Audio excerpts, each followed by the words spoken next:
नमस्कार, आपके साथ मैं हूं विद्यानाथ झा। दमदार 10 में आपका स्वागत है। कुछ इसी तरह से युद्ध का गेम चेंजर साबित होगा भारत का स्वदेशी 5th जनरेशन फाइटर जेट, जो हर हाल में हर घात पर चीन पाकिस्तान पर भीषण वज्रपात करेगा।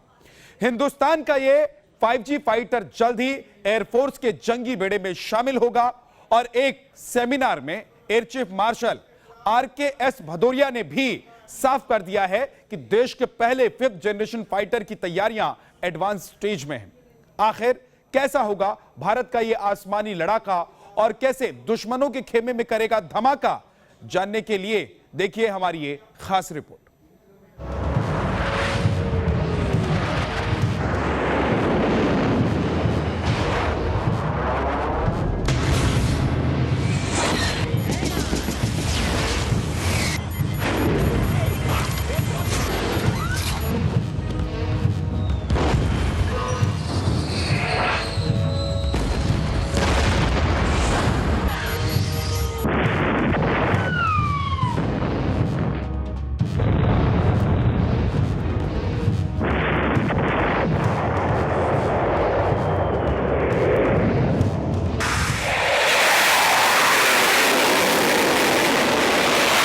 रणभूमि में दुश्मनों पर ऐसे ही कहर बरपाने के लिए तैयार हो रहा है हिंदुस्तान का 5G fighter.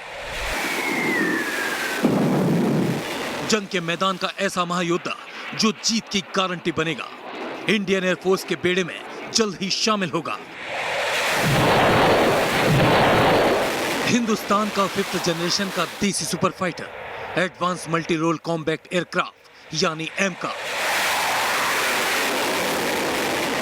F-22 Raptor, F-35 5th generation fighter plane और Su-50 की श्रेणी में अब जल्दी भारत का एमका भी आने वाला है, जो हिंदुस्तान का पहला 5th जनरेशन फाइटर प्लेन होगा।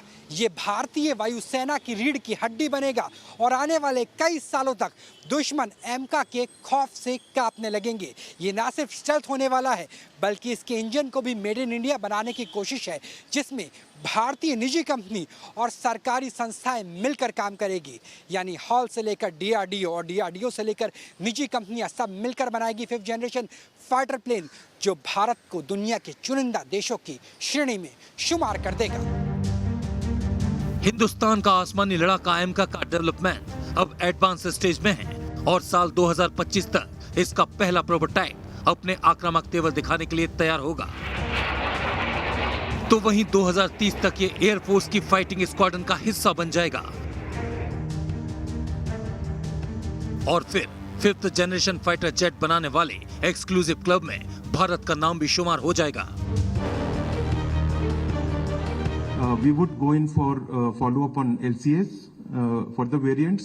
AMCA is in advanced stage of preparation. Chief of air staff को सुना आपने, ये देसी लड़ाकू विमान डेवलपमेंट के एडवांस स्टेज में है। लेकिन इस खबर ने भारत के दो दुश्मनों चीन और पाकिस्तान की टेंशन बढ़ा दी है, क्योंकि एमका एक तरह से सुपर क्रूज लड़ाकू विमान होगा जो मॉडर्न एयर वॉरफेयर की तमाम खूबियों से लैस होगा, हाई क्वालिटी के सेंसर से लैस होगा, तो वहीं हाइपरसोनिक स्पीड से टारगेट पर हमला करेगा।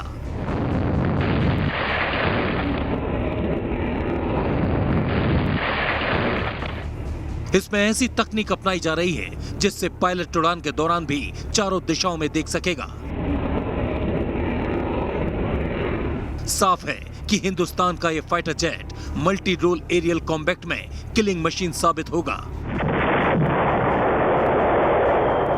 AMCA advanced medium combat aircraft, जो कि पहले सुखोई की लाइन पर शुरू किया था, वो डेवलप कर रहे हैं भारतीय वायुसेना और नौसेना के लिए, और पहला एयरक्राफ्ट 2025 तक आ जाएगा। ये हमारा 5th जनरेशन का अपना बनाया हुआ फाइटर होगा, जिसकी तुलना F-22, F-35 और चाइनीज के स्टेल्थ बमर से की जा रही है।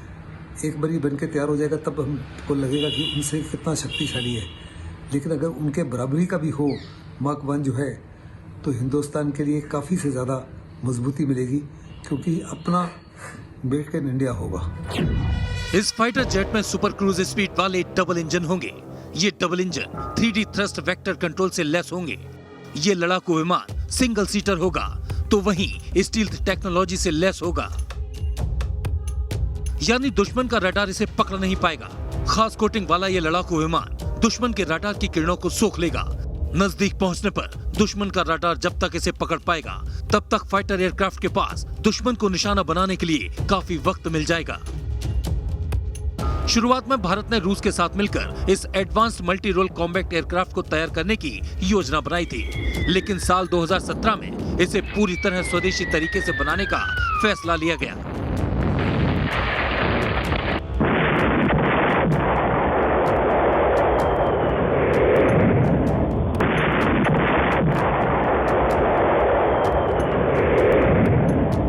ताकि विदेशी तकनीक पर निर्भरता को कम से कम किया जा सके और डिफेंस सेक्टर में भारत आत्मनिर्भर बने।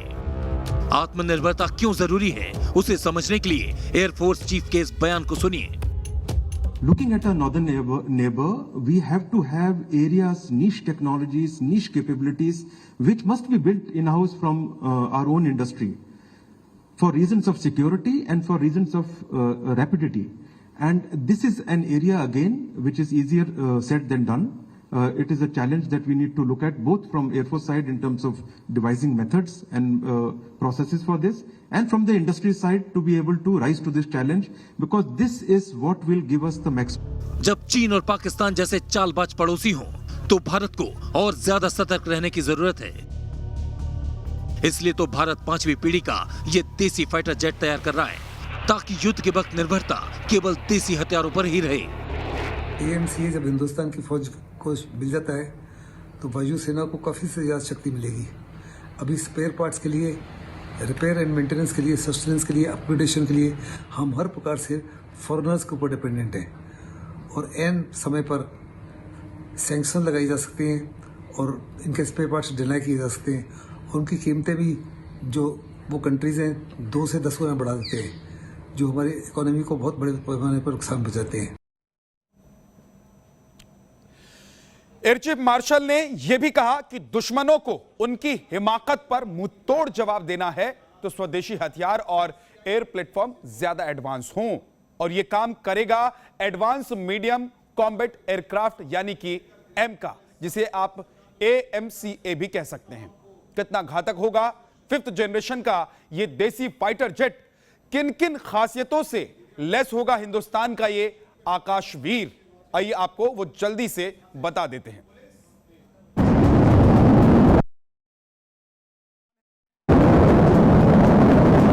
मैन और अनमैन ऑपरेशन की क्षमता है, साथ ही हर मौसम में अटैक करने की ताकत यानी शक्ति इसके पास है।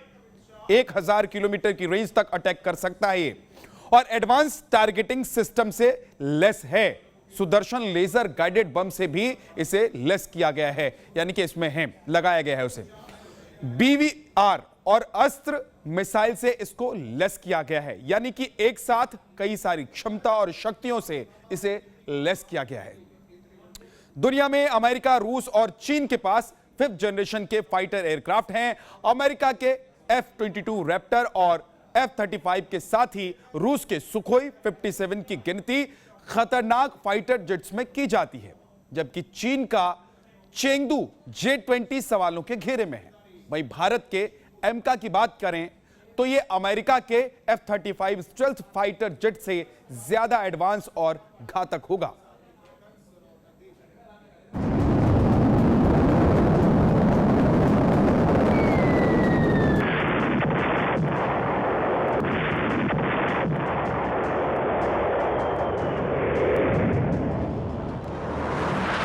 एमका को भले ही 5th जनरेशन का फाइटर जेट कहा जा रहा है, लेकिन ये 6th जनरेशन के सरप्राइज फीचर से भी लेस होगा। कहा यह भी जा रहा है कि इस स्टेल्थ फाइटर जेट में कुछ अनमैन्ड ऑपरेशनल कैपेबिलिटी वाले फीचर्स जोड़े जाने की योजना है, यानी ये लड़ाकू विमान बिना पायलट के भी उड़ान भरेंगे और दुश्मन को तबाह करेंगे।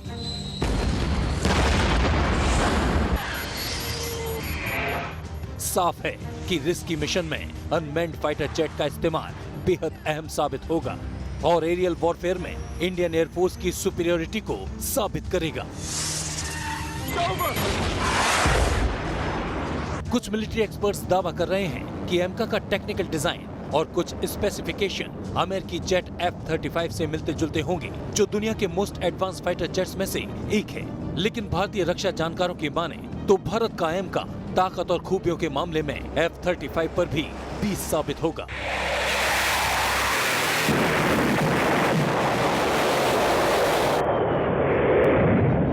यहाँ तक कि अगर इसके इंटर ऑपरेबिलिटी का अगर देखें और कम्युनिकेशन के तहत तो ये तकरीबन 3 गुना F-35 से ज़्यादा बेहतर होगा। इसका 2024 तक बनने की उम्मीद है और 2025 में ये पहला टेस्ट फ्लाइट लेगा और सक्सेसफुल टेस्ट फ्लाइट के बाद 2030 के बाद इसका प्रोडक्शन भारत के अंदर होगा। इससे भारतीय वायुसेना की शक्ति में जबरदस्त इजाफा होगा।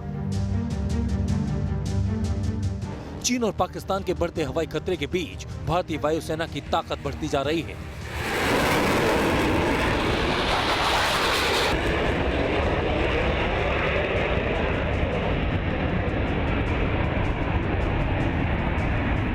वायुसेना चीफ ने साफ कर दिया है कि चीन से टकराव में सरप्राइज देने के लिए जरूरी है कि भारतीय उच्च किस्म के स्वदेशी हथियार और दूसरे सैन्य साजो सामान तैयार करें, चाहे फिर वे हथियार हों, सेंसर्स हों, आर्टिफिशियल इंटेलिजेंस और बाकी साजो सामान हों। और इसके लिए उन्होंने एक खाका भी पेश किया। दमदार 10 में अब बात आतंकियों की उस कैबिनेट की जिसे लेकर दुनिया भर में सवाल उठ रहे हैं। अफगानिस्तान में तालिबान की आंतरिक सरकार में नंबर 1 और नंबर 2 पर वैश्विक आतंकियों की नियुक्ति से दुनिया में तहलका मच गया है। सवाल उठ रहा है कि आतंकियों की सरकार क्या दुनिया को होगी स्वीकार? मुल्ला अब्दुल गनी बरादर सरपरस्ती वज़ारत दिफा। आजादी आजादी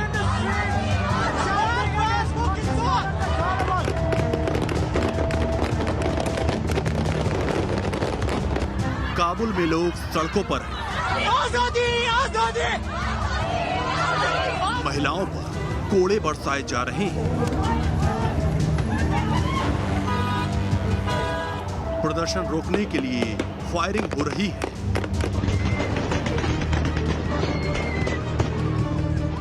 अफगानिस्तान की नई नवेली तालिबानी सरकार एक्शन में है। पहला फरमान है, सड़कों पर प्रदर्शन होगा तो गोली चलेगी। मगर ये तो सिर्फ आगाज है, अंजाम क्या होगा ये सोचकर ही दुनिया हैरान परेशान है। क्योंकि पहली बार सरकार की कमान मोस्ट वांटेड आतंकियों के हाथ में है। ऐसे में आतंकियों से कैसे डील करें? डिप्लोमेसी की क्या शक्लो सूरत हो? पाकिस्तान जैसे कुछ आतंक परस्त मुल्कों को छोड़कर बाकी देशों के सामने ये बड़े और गंभीर सवाल है। पर जो सबसे बड़ी चीज देखने वाली ये है कि इसमें 5 ऐसे लोग हैं जिनके ऊपर यूनाइटेड नेशंस ने उनको टेररिस्ट डिक्लेयर किया हुआ है और उनके ऊपर बाउंड्री रखा है। अब देखना यह है कि दुनिया कैसे उनके साथ काम करेगी कि भाई वो एक प्रिस्क्राइब टेररिस्ट है, अब क्या टेररिस्ट के साथ काम करेगी वो एज हेड ऑफ स्टेट, या उनके फाइनेंस मिनिस्टर जैसे हैं वो, या इंटीरियर मिनिस्टर जो है उसके साथ, या जो दुनिया है वो उनसे उनके साथ बिल्कुल ताल्लुक नहीं रखेंगी। आप खुद सोचिए, जिस आतंकी सरकार का प्रधानमंत्री ही ग्लोबल टेररिस्ट और गृहमंत्री मोस्ट वांटेड हो, उस तालिबान सरकार के साथ दुनिया के मुल्क आखिर डील कैसे करें? जाहिर है ऐसी परिस्थितियां पैदा हो गई हैं जिन्हें न उगलते बन रहा है न निगलते।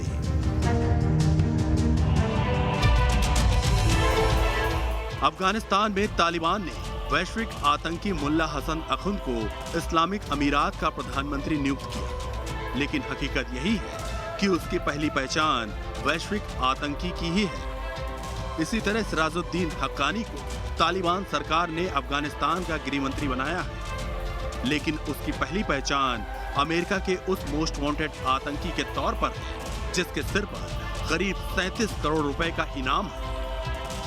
दरअसल अमेरिका में 9/11 के आतंकी हमले में शामिल आतंकी हों या फिर संयुक्त राष्ट्र की प्रतिबंधित लिस्ट में शामिल आतंकियों की लंबी लिस्ट, वो सभी खूंखार चेहरे अफगानिस्तान की तालिबान सरकार में शामिल हैं, जो दुनिया के बड़े बड़े हमलों में शामिल रहे हैं। जाहिर है भारत, अमेरिका, जापान, ऑस्ट्रेलिया समेत यूरोप के तमाम मुल्कों के लिए इस आतंकी सरकार को हजम करना आसान नहीं।